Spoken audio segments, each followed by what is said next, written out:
Shalom, tubahaye ikaze ku isengesho ribohora official. Mwese bakunzi b'isengesho ribohora official, badaheruka kutumva cyangwa kubona twashizeho inyigisho nshya, tumaze iminsi duhuze twatangiye amasengesho soza umwaka. Niyo mpamvu tutari kuboneka kuko tuba turi bize, turi gushaka Imana. Tuje rero kugira ngo tuganire. Imana y'amahoro ibahe umugisha. Tera agatebe hanyuma ufungura amatwi y'imbere mu mwuka, tuganire icyo Imana yaduhaye kuganira. Data, mu izina rya Yesu Kristo, duciye bugufi munsi y'ibirenge byawe, duhamagaye umwuka wera kugira ngo aze ku buzima bwacu. Ubwami bwawe buze bufate ikirere cyaho ndi n'ikere nkoreramo aricyo cy'ubwami bwawe. Iteka ubwiza bwawe bunkayanganeho, bamarayika bangote iburyo n'ibumoso. Mwuka wera ambara akanwa kanjye n'ijwi ryanjye, mu izina rya Yesu Kristo. N'ubwonko byose byambarwe nawe. Mwuka wera ngwino wambare umutima n'ubwenge n'amatwi ya buri wese uje hano ku isengesho ribohora official, kugira ngo icyo washatse ko yumva kimugirire umumaro kandi kimwubake mu mutima we no mu bugingo bwe. Mu izina rya Yesu Kristo, ngaho manuka ubane natwe muri isaha. Ni mu izina rya Mwuka gapfa kazuka dusabye twizeye, amen amen. Reka twihute mu ijambo ry'Imana. Tubona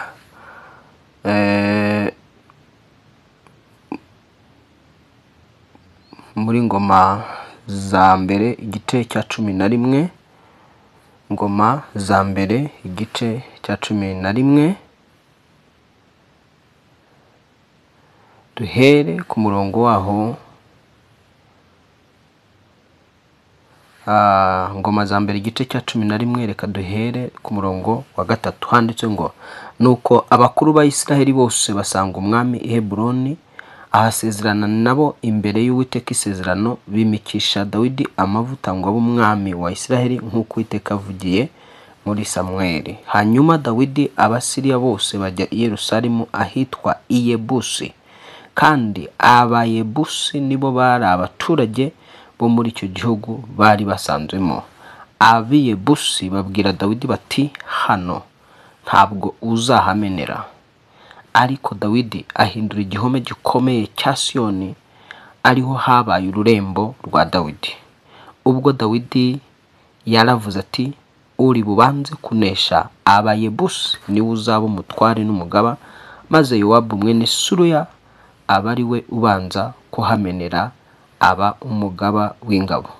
Dawidi atura muri icyo gihome gikomeye, aricyo cyatumye bacyita ururembo rwa Dawidi. Mwumvise ijambo dusomeye. Ndagira ngo mvugane nawe untega amatwi. Uyu ni ubuzima bwa Dawidi, bari kutubwira ukuntu yimitswe kugira ngo abe icyo Imana yari yaramuremeye, asukwa amavuta kugira ngo abe umwami, nk'uko amagambo yari yaravugiwe mu kanwa k'umuhanuzi Samweli yari yarabivuze, biba ariko bisohora. Rubanda ruragenda ruramufata, ruramwimika kugira ngo abe umwami w'Abisirayeli. Ariko batweretse kamwe mu gace kandi kari gatuwemo n'Abayebusi, kandi aho hantu byanga bikunda Abisirayeli bagombaga kwigarurira ako gace kakaba kabo, umwami Dawidi akayobora Isiraheli yose. Kuko tubonye yuko ahantu hari agace kari gatuwemo n'Abayebusi, kandi abo Bayebusi bari bene icyo gihugu. Ngo ngo cyari na agace kamwe kari n'ubundi muri Isiraheli, ariko Isiraheli itigeze yigarurira, kari gatuwe n'Abayebusi. None ngo Abayebusi bari barubatse ibihome, ariko aho hose bari barubatse ibihome ni ahantu hari harahawe Abisiraheli.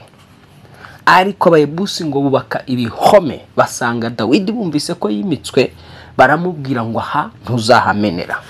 Niki nshaka kuvugana nawe?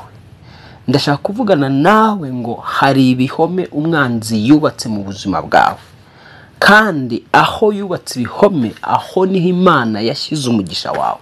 aho niho hari gakondo yawe.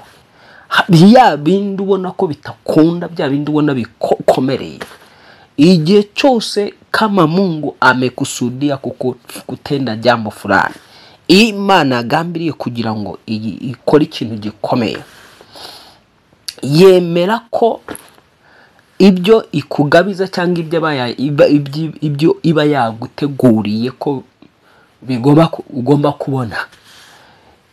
Rimwe na rimwe hari igihe yemera hakavuka upinzani cyangwa se hakabaho opposition iguhinyuza ivuga ngo uyu muntu uko bimeze kose ntabwo azamenera hano. Hari amyuka mibi, hari amashitani ahaguruka akavuga ngo oya, uyu muntu ntazamenera hano, nta rushako rwiza azagira. Hari imbaraga zihaguruka zikavuga ngo oya, uyu muntu ntabwo azatobora muri business, uyu muntu ntabwo nubwo atangiye umushinga w'ubworozi ntuzagenda neza. Hari imbaraga zihagurutse zikubaka ibihome zikavuga ngo uyu muntu ntazigera ashaka, ntazigera byara. Hari imbaraga zihagurutswe ubwo Imana yakubwira urubyaro, ariko ugasanga hari imbaraga zubatse ibihome zivuga ngo uyu muntu ntazigera byara. Ukagenda bakagupima bagasanga amabuye mu nda, cyangwa se rimwe na rimwe bakabura ikibazo, ariko gusama wapi. Menya ngo hari igihome mu mwuka cyubatswe ku buzima bwawe cyangwa se kuri icyo gice cy'icyo ushaka kugeraho. Bisaba kugira ngo wambare imbaraga zo kwizera, bisaba kugira ngo wambare imbaraga z'umutima, winjire mu mwuka uhindure icyo gihoma aho hantu haba hawe. Dawidi hamwe nuko bamubwiraga ngo ntazahamenera, ahubwo yagambiriye mu mutima aravuga ngo aho hantu bavuga ko ntazahamenera. Ahagurutsa umugabo w'ingabo aravuga ati umuntu zigera ubu wa mbere guhindura biriya bihome. Hariya aho abayebusi batuye tukahafata, uwo ni we uzaba umugaba. Wowe ushaka kugira ngo uzamurwe ushyirwe hejuru ntacyo wakoze, kugira ngo uve ku rwego ujye ku rundi hari intambara uba wanesheje. Niyo mpamvu mu ijambo ry'Imana ubona ijambo rigenda rigaruka ngo unesha niwe uzahabwa ikamba ry'ubugingo. Unesha nzamuha kuri manu yahishwe. Unesha nzamwandikaho izina ritigeze rimenywa n'umuntu uwo ari we wese. Unesha azicara imbere y'Imana yanjye ihoraho mu bwami bwanjye. Ayo ni amagambo yose Yesu yagiye avuga kukunesha. Kugira ngo rero uve ku rwego, kugira ngo ugere ku cyo Imana yakuvuzeho, kugira ngo uve ku rwego ujye ku rundi Imana igushakaho, aho ngaho hari intambara igutegereje. Hari ibihome usabwa gukubita hasi, hari ibihome usabwa guhindura. Turi mu masengesho kugira ngo duhindure ibihome bikomeye, turenge imirongo y'umwanzi yavuze ko tutagomba kurenga mu izina rya Yesu. Ndagusengera kugira ngo imirongo umwanzi yashyizeho, ibihome yashyizeho, bariyeri yashyize imbere yawe, ari byo bihome, akavuga ngo ntuzarenga hano, akavuga ngo indwara ufite izaguhitana. Ambara umutima wo kwizera, wowe uvuga uti iyi ndwara ngomba kuyikira mu izina rya Yesu. Iyo ndwara ni igihome, iyo diabete ni igihome, iyo kansa ni igihome, yani iyo paralize ni igihome, iyo krize ni igihome, ubwo bushomeri ni igihome umwanzi yubatse ku buzima bwawe. Yes, ni igihome. Ubwo bukodo uhagazemo ni igihome. Izo ibyo byose urimo uracamo, ibyo bintu, ayo macimbirane ubona ari hagati yawe n'uwo mubana ni igihome. Ayo macimbirane hagati yawe n'uwo mufiyansanya ni igihome kigomba gusenyerwa kigashenyuka. Urasabwa kwambara imbaraga. Imana ntigendana n'abantu b'abanyantege, ntigendana n'abantu bacika intege, ntigendana n'abantu batentebuka bya hato na hato, bafite imitima yoroshye. Imana igendana n'abantu bafite imitima yizera, imitima y'ubutware, imitima idatinya, imitima yiteguye guhangana kugeza igihe nyiri uwo mutima yinjiye mu cy'Imana muvuzeho. Ndagusengera kugira ngo wambare imbaraga. Ndakangura umutima wawe mu izina rya Yesu. Rekeraho gucika intege, rekeraho gucogora, rekeraho kumva ko bidakunda, rekeraho kumva ko bidashoboka. Satani yikubeshya ngo ntibyakunda, Satani yigushuka ngo bitewe n'imyaka umaze utarubaka urugo, yukumvisha yuko uzapfa utubatse. N'ubundi niyo ntego ye, nuko yibwira ngo uzapfa utubatse. Ariko ambara imbaraga zo gusenga. Gushaka kwawe n'umwe mu mugabane Imana yakugeneye. Ubu ni umugabane Imana yakugeneye, ugomba kubuharanira mu izina rya Yesu. Ugakora kandi ugasenga, ugahamagara Imana. Uyu munsi wa none hambara imbaraga z'umutima. Injira mu bihe byiza byo kwizera, injira mu bihe byiza byo gusenga. Wigereka ku kaguru kandi ngo uvuge ngo Imana nibishaka izabikwicara urambye. Imana ikorera bahagurutse. Uyu Dawidi yaza kwicara akavuga ngo izabibikora, azaba umwami. Imana rero avuze ko azaba umwami. Igihe kigeze iramwimika. Muri uko kumwimika rero hari ibintu yagombaga guhindura. Ibyo yagombaga guhindura rero hari harimo n'intambara. Yagombaga guhindura igihugu cyose cyari kirimo bamwe mu babisha ahantu Imana yari yarabahaye. Tumvise ko hari abayebusi. Noneho rero nawe atanga umuhigo, aravuga ngo uzabanza guhindura ibyo bihome by'abayebusi, uwo ni uzaba umugaba. Reka nkubwire inshuti mukuru wa muri Kristo Yesu, hari abantu, ntugashake ingororano utazikoreye, ntugashake kuzamurwa mu garade, iyo garade utayikoreye. Mu Mana ibyo idushira imbere, ibidushyira imbere. Hari urundi rutambwe natwe tugomba gutera kugira ngo twinjire mu by'Imana tuvuzeho. Dawidi rero ntabwo yarambije, ahubwo yahise yinjira gute? Aho yavuze yuko bamubwiye ngo ntazahamenera, nk'uko mwabyumvise ngo abayebusi babwira Dawidi bati hano ntabwo uzahamenera. Bari bagiye babona yuko hari ibihome bimwe na bimwe yabihinduye, ariko haza ubu bwoko bw'abayebusi bwo bigira abagiant. Baramubwira ngo aha ntuzahamenera. Hari igice cy'ubuzima bwawe ubona Satani yavuze yuko utazamenera muri icyo gice. Birashoboka buneza amatwi ari amagara meza. Satani yaragushyira igihome akavuga ngo oya, uburwayi bwarabaye ikibazo mu mubiri wawe, buragenda buhinduka igihome mu buzima bwawe. Aravuga ngo ntabwo uzabukira, kandi koko n'abaganga niko bakubwiye. Ariko biragusaba kugira ngo wambare imbaraga z'umutima, wambare imbaraga zo kurwana. Wanze umenye ngo ese ukoko umurwayi ni umugabane w'abizera, ese ni umugabane w'abamenye Imana, ese ni umugabane w'abana b'Imana bubaha Imana. Nuwinjira mu ijambo ry'Imana, ijambo ry'Imana rizakubwira ngo nugira umwete wo kubaha Uwiteka no kwitondera amategeko yose agutegeka, ntabwo ntazaguteza indwara n'imwe nk'izo yateje Abanyegiputa, ahubwo ijambo rikavuga ngo azaziteza abakwanga bose. Ni ukuvuga ngo rero umugabane w'abubaha Imana ni ukugira imibiri mizima, ni ukugira amagara mazima, ni ukubaho nta ndwara zikomeye zidacira. Iyo wubaha Imana rero, iyo ndwara ikaza, menya ngo ni iki? Ihagurukijwe n'imbaraga z'abadayimoni, ihagurukijwe na Satani. Arashaka kuguhinyuza, arashaka guhinyuza gukunda Imana kwawe, arashaka guhinyuza gusenga kwawe, nk'uko yashatse guhinyuza Yobu akamuteza biriya byose muze. Iyo kiriza ubwo bukene, ijambo ry'Imana rirambwira ngo birashoboka ko imigunzu y'intare ishobora kugira icyo icena, ngo ariko nta wiringiye Uwiteka uzagira icyo akena. Ntabwo ubukene ari umugabane w'abubaha Imana, ntabwo ari umugabane w'abazi Imana. Ijambo rivuga yuko Kristo yikenesheje ku bwacu kugira ngo ubukene bwe budutungishe, kandi ijambo rikavuga ngo Imana y'amahoro izabamara ubukene bwanyu bwose nk'uko ubutunzi bwayo buri butagira akagero. Ni Imana yiteguye gusenya ibihome by'ubukene, ni Imana yiteguye gusenya ibihome by'ibibazo ubona bikomeye bitava mu buzima bwawe. Icyo usabwa nuko kwambara umutima wo kwizera. Irabisenya gutera, irabisenyera mu kwizera kwawe. nkuko Yesu yavuze ngo nugira akabuto kangana, nugira kwizera kungana akabuto gasinabi, uzabwira umusozi ngo ushinguke utabwe mu nyanja.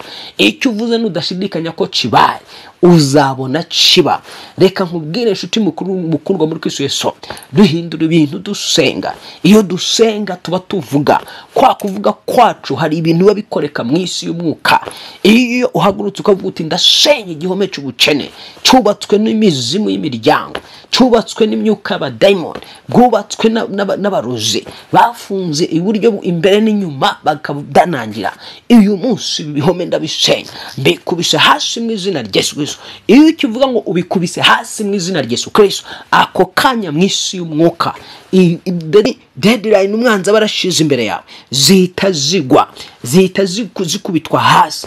Icyo usabwa rero, ambara imbaraga z'umutima, wambara imbaraga z'amasengesho, uhindura ibyo bihome umwanzi yavuze ko utazameneramo. Umwanzi nyine yazanye ibyo bintu avuga ko utazabimeneramo, agerageza Yobu. Yarazi yuko Yobu byanga bikunda ibibazo bigomba gutuma yihakana Imana, bigomba gutuma ayoboka ibigirwamana, akayoboka izindi mana, akumva ko Imana yamutaye, akumva ko Imana itamureba. Ariko Yobu muri ibyo byose ntiyigeze acika intege. Yajyaga yatura amagambo akavuga ati nzi yuko nimara kungerageza nzasohokamo ndi zahabu. Akatura amagambo akomeye akavuga ati ariko rero iyi Mana naho yanyica ku Mana ye, nawe rero wiva ku bintu witakaza ibyiringiro. Ndavugana nawe wowe bitewe n'ikibazo igihe kimaze imyaka 10, kimaze imyaka 20 urwana nacyo. Hari icyo uzi kimaze 15, hari abandi ibibazo byabo biba bimaze imyaka 7, 3 gutyo. Satani akaza akabinjira mu matwi akabumvisha yuko ibyo bitakivuyeho bazapfana nabyo. Hari indwara Satani yagushize mu mubiri n'abaganga bakubwira ko idakira, bitewe n'igihe uhimaranye. Satani akumvisha ko izaguhitana, akubwira yuko utazakira. Wambara imbaraga z'umutima, zamukamo kwizera, wature kugomba gucira byanga bikunda, kuko Imana n'ubundi iyo dusenga yihishurira, yigaragaza muri ibyo bintu bikomeye. Uwiteka yigaragariza mu bikomeye, kugira ngo Imana igaragare ko ikomeye nuko ikora ibikomeye. Yakoze ibitoya, ibyo nyine ntiwabona ubuhangange bwayo, ntiwabona ububasha, ntiwabona imbaraga zayo, kugira ngo Imana yegaragaze ko ari nyamaboko, ari nyembaraga. Nuko iba yakoze ibintu by'imbaraga, nuko iba yakoze ibyo bintu bikomeye, nuko iba yagukiza iyo ndwara bavuze ko itazakira. Noneho sasa wowe ambara imbaraga zo kwizera, zamukamo ibyiringiro bishya. Ambara imbaraga z'umutima, winjire mu masengesho y'intambara y'umwuka. Numara kwinjira mu masengesho y'intambara y'umwuka, wambare n'umutima wa gitwari, umeze nk'uwa Joshua na Kalebu. Umutima wa Joshua na Kalebu barebaga Banaki, bakavuga bati mureke twambuke tubatere, turabarya nk'abarya imitsima niba Uwiteka twishimiye. Ntabwo Joshua na Kalebu bigeze bacika intege, ariko bamwe mu 10 bari bagiye gutata igihugu ari 12. 10 baraza baravuga bati niko ku igihugu twakizengurutse cyose, twagitase twabonye ni cyiza nk'uko Uwiteka yakitubwiye. Ariko bongeraho ngo ariko yiki, urashyiraho ariko yikiwe wa muntu unyumva, urashyiraho ariko yiki ngo ariko abaganga barambwiye ko ntazakira, ariko indwara ntigikira, ariko maze imyaka ingahe urubyaro rwaranze, ariko maze imyaka ingahe umuntu tudahuza, ariko maze imyaka ingahe. Ambara imbaraga zo kwizera ukureho ariko, birahinduka mu izina rya Yesu Kristo, birahinduka mu mbaraga z'umwuka wera. Wezamura ibyiringiro byawe, hanyuma uhamagara Imana ikomeye. Nakubwiye ngo Imana igaragara ko ikomeye igihe yakoze ibikomeye. Imana igaragara ko ihambaye igihe yakoze ibihambaye. Rero ambara imbaraga zo kwizera, nta kidashoboka imbere y'Imana. Jambo riravuga ngo nta kinanira Imana mu gihe cyashyizweho. Nibiyo koko hari ibyo ubona byananiye abantu, nibyo koko nawe ubwawe hari ibyakunaniye kubyivaniraho, ariko ibyo byakunaniye kubikuraho Imana dusengera bishoboye. Kandi ijambo rivuga yuko byose bishobokera uwizera. reka nkubwire inshuti mukundwa muri Kristo, ambara imbaraga zo kwizera, wambara imbaraga z'umutima urwana, wambara imbaraga z'umutima unesha, wicika intege, bumuntu hatana, bumuntu haranira kugera ku cyo Imana yakuvuzeho, bumuntu haranira kugera kuri icyo kiri mu bugingo bwawe, kugera ku ntego ikurimo. Iyo ntego ikurimo, uwo mugambo kurimo, ni Imana yawugushizemo kugira ngo ibashe kukwinjiza mu cyo yakugambiriye kugeraho. Niya nkubwire ngo nta kintu bwawe cyaza mu mutima wawe ngo ugishake, iyo Imana ishaka kugira ngo iguteze intambwe, ni uvuga ngo ikumanuramo ibitekerezo runaka, bya bitekerezo bikagenda bigahereza umutima noneho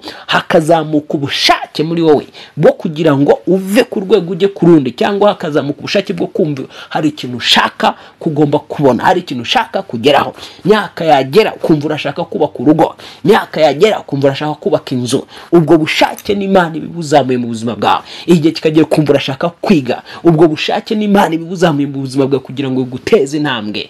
Ndagira nkubwire rero, ntukagere imbere ngo ucike intege. Iyo ukumva hari business ushaka gukora, ubwo bushake ari Imana ibigushyizemo kugira ngo ihindure ubuzima bwawe, iguhe umugisha biciye muri business.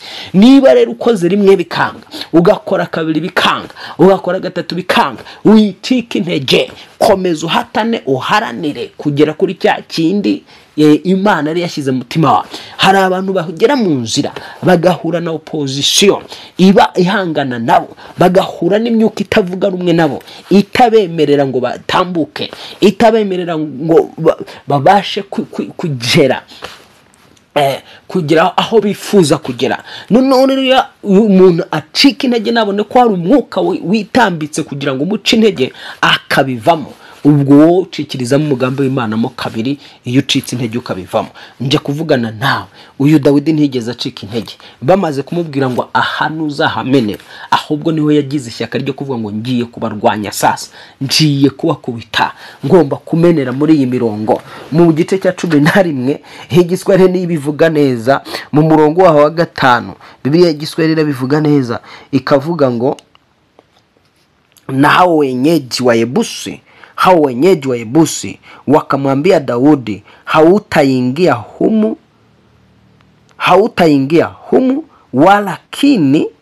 walakini Daudi akaitwa ngome ya Sayoni. Huu ndio mji wa Daudi. Aho hantu bavuze yuko aho hantu atazahamenera, Dawidi yahise afata icyemezo, ahubwo arahafata, aragenda arabakubita, arabarwanya, arakubita, arabanesha. Ibyo ngibyo ubona bigukomereye ni ibyawe, ibyo bigukomereye kubona kubaka bikugora, menye ngo kubaka ni ibyanjye.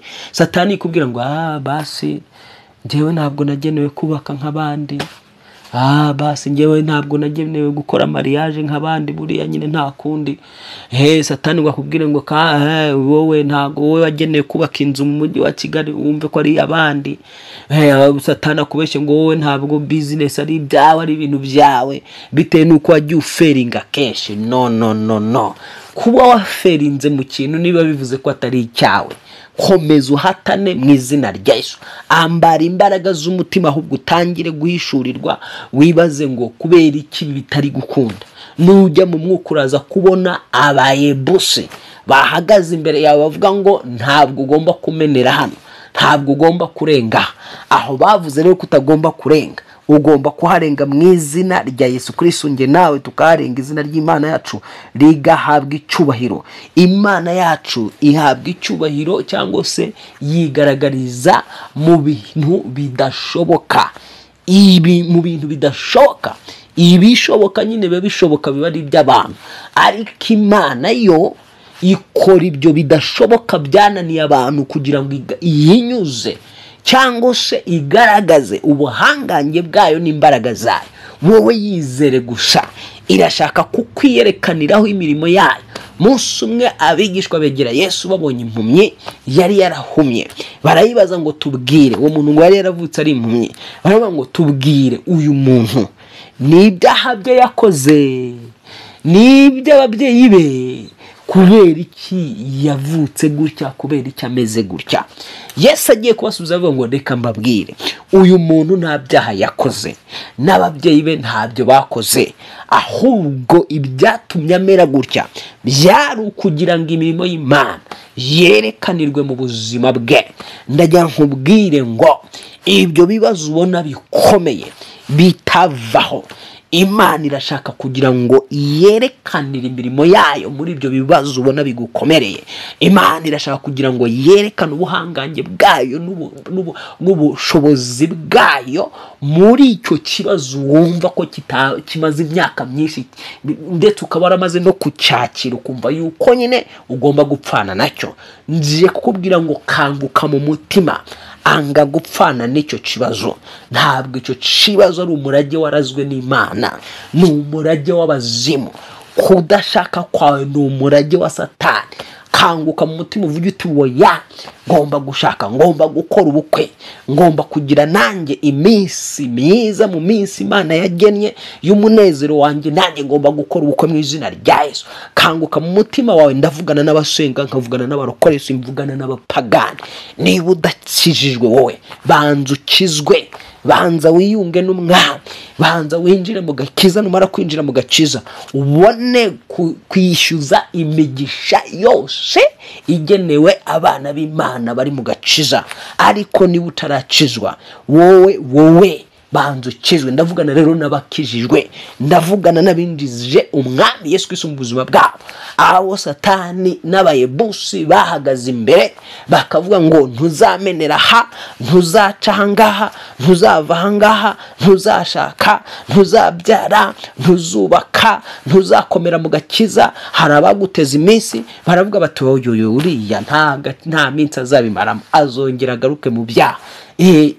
Ibyo bihome bagushiriyeho bigomba kuvaho, nawe ukagaragaza ukagira umutima. Imana igihe cyose ikorana n'abafite imitima ikomeye ihangana, abafite imitima itarambirwa, abafite imitima idacika intege. Nakubwiye ngo Joshua na Caleb bo baravuze bati mureke tubatere, ahubwo nona turabarya nk'ababarya imitsima niba Imana itwishimiye. Abandi nabo bati reka bariya ni abantu bamenyereye urugamba, ni abantu bamenyereye kurwana. Ikindi ni ibigabo binini, ni ibigiant, biraturusha ubunini, ntabwo twabishobora, ahubwo mureke twisubirire muri Egiputa. Abo 10 niko bavuze nyine bitotomba. Rubanda rwumvise rero ayo makuru, rubanda narwo rucika intege, rutangira kwitotombera Imana na Mose, rutangira kwivugisha ibintu byinshi. Batangira kubwira Mose, bataka Mose bati yewe Mose we, watuzaniye kutumarira muri ubutayo. Ese muri Israheli ntamba zari zihari, muri Egiputa nta butaka bwari buhari, ntamba zari zihari zihagije twari gushingurirwamo, ngo ugiye kutwicishiriza muri ubutayo. Imana iri mu ijuru yari icecekeraga ikumva amagambo Abisiraheli bari kuvuga bitotomba.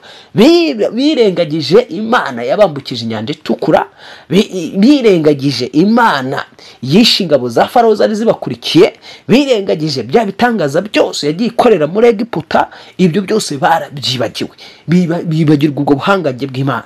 Ntabwo bigeze batekereza ngo Imana yadukoreye biriya iraza kutugabiza n'abanzi bacu, iki gihugu turagihindura, Kanani turahindura ibe yacu. Ahubwo batangiye gucika intege. Mwana w'umuntu yibagirwa vuba, mwana w'umuntu yibagirwa imirimo y'Imana. N'uwumva ugiye gucika intege, ujye ubanza usubize inyuma urebe ibyo Imana yakoze. Ibyo yakoze bizajya biguha imbaraga y'ibitarakorwa mu buzima bwawe, bikuzamuremo kwizera, bikuzamuremo ibyiringiro. Ubundi ukomeze urugendo ruhatana kandi ruharanira kwinjira mu cyo Imana yakuvuzeho. Imana y'amahoro iguhe umugisha. Turi mu masengesho rero yo guhindura ibihome bikomeye. Amasengesho tuzasoza ku itariki 20 z'ukwa 12, guhangana n'ibibazo bikomeye. Iyo tuvuga ibihome bikomeye, ni ibibazo bikomeye bya bindi nawe ubona abantu bavuze ngo ntibijakunda, ibyo uzi usengeye igihe kirekire, ibyo ubona bidashoboka, ibyo ubona bishoboka wibisengera, sengera ibyo bidashoboka. Ibyo ni nabyo n'ubundi Imana ishaka, kugira ngo igaragaze ubuhangange bwayo, igaragaze ubumana bwayo. Wowe icyo usabwa ni ukuzamura ibyiringiro byawe, ni ukuzamura kwizera kwawe. Ubundi Uwiteka yiteguye gukorana nawe, ibihome bigasenyuka, ukinjira ukigarurira ibyo umwanzi yari yaravuze yuko utazageraho. Ugomba kwigarurira icyo umwanzi cyose yari yaravuze ko utazabona, icyo umwanzi yavuze ko utazabona, icyo ubona kidakunda. Menya ngo hari mwisi y'umwuka, hari umwuka uvuga ngo ntabwo urenga hano, hari umwuka uvuga ngo ntabwo icyo agomba kukibona, wagushyiriyeho limiti. Abandi urabona bava mu bwiza bajya mu bundi, uhora wa mugani wa muririmbyi wumva amashimwe y'abandi, ayawe da wapi. Ambara imbaraga z'umutima nawe ubwira Imana, Mana ndashaka amashimwe yanjye. Ku bubi na bwiza namaze kumenya kuri Imana itabara, namaze kumenya kuri Imana irengera. Nanjye ninjiye mu ntambara z'umwuka, ndabohoza ibyanjye, ndashaka ibyanjye. Ni haki yangu kuishi maisha yasiyo nichosha. Ni uburenganzira bwawe kubaho mu buzima butarimo imihangayiko, butarimo imiruho, butarimo indwara, butarimo imikoshi, butarimo imyaku. Ibyo byose ubona byaje mu buzima bwawe ni umwanzi wabizanye kugira ngo akubabaze, kugira ngo aguce intege, kugira ngo akubuze kwinjira mu mugambi w'Imana. Ariko ambara imbaraga z'umutima. Imana nayo yiteguye gukorana n'umutima wawe mu gihe usenga, ndetse witeguye no gukora. Data, mu izina rya Yesu Kristo, dukanguye imitima yose yari imaze gucika intege, yari imaze gucogora bitewe n'ibibazo irimo iracamo, ibibazo bikomeye bitewe n'imyaka ibibazo bimaze. Iyo umuntu amaze imyaka myinshi arwana n'abadayimoni, rwana n'imyuka mibi y'abarozi, amaze imyaka myinshi ari ingumba, amaze imyaka myinshi mu busiribateri, amaze imyaka myinshi Uwiteka n'umuntu agwa buri munsi, inzoga yarabaye ikibazo, ubusinzi bwarabaye ikibazo, ubusambanyi bwarabaye ikibazo, ashaka kubyihana, ejo akongera akabisubiramo, ashaka kubireka, ejo bikongera bikanga. Byamubereye igihome umwanzi yubatse mu buzima bwe. Iyo umuntu ashaka kuva ku rwego akajya ku rundi, ariko ajya kwibona akabona n'ubundi aho yatangiriye niho akiri, ntabwo ari gutera intambwe bitewe n'ibihome biri imbere y'ubuzima bwe, byubatswe n'abayibusi, byubatswe n'abazimu, byubatswe n'abarozi. Bavuze yuko atazamenera muri iyo mirongo bamushyiriyeho, muri ibyo bihome bamushyizeho. Ariko ndatura kano kanya, ibi bihome bigwa imbere ye, ibi bihome bigwa imbere ye mu izina rya Yesu Kristo. Maze uyu muntu atambuke, yinjire mu mugambi wawe mu izina rya Yesu Kristo. Ibi bibazo bikomeye bimeze nk'ibihome, reka uyu muntu abihindure katika jina.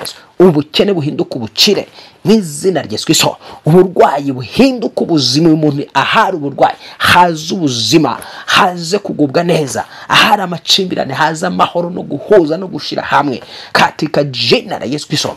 Ahari kwizengurukaho, umwuka wo kwizengurukaho ukubitwe hasi. Uyu wari warabaye igihome kuri uyu, ariko reka igihome ciwe mu izina rya Yesu Kristo watsinze urupfu n'ikuzimu. Ndagusengera kano kanya, imbaraga zisumba byose zoruruke mu buzima bwawe, zimanyagura ibyo bihome byose umwanzi yashyize imbere yawe. Ibyo yavuze ko bitazakunda uyu munsi birakunda, ibyo yavuze ko bitazashoboka muri iyi minsi y'amasengesho bigomba gushoboka, ibyo yavuze ko bitazemera muri iyi minsi y'amasengesho bigomba kwemera mu izina rya Yesu Kristo. Urakoze Mwami, tuguhaye amashimwe, tuguhaye icyubahiro, izina ryawe rikuzwe kandi izina ryawe rihimbazwe byose bidashira. Amen, amen, amen. Shalom.